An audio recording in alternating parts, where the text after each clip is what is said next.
નમસ્કાર મિત્રો, મહાદેવ હર. આજે આદ્રા નક્ષત્રમાં શિવ પૂજા કર્યા પછી આખા દિવસ માટે આપ શિવ મહિમ સ્તોત્ર, શિવ ચાલીસા, શિવ બાવની, રુદ્રાષ્ટકમ, બિલ્વાષ્ટકમ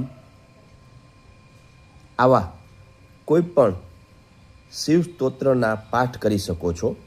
ખાસ કરીને આ પાઠ જો શિવાલયમાં બેસીને થાય તો એનું અનેક ગણું પુણ્ય આપને પ્રાપ્ત થશે.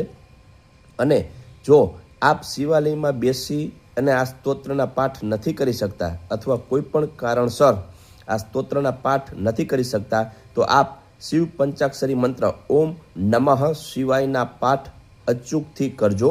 દેવાધિદેવ મહાદેવની અસીમ કૃપા આપને પ્રાપ્ત થાય એવી શુભેચ્છા સાથે મહાદેવ હર.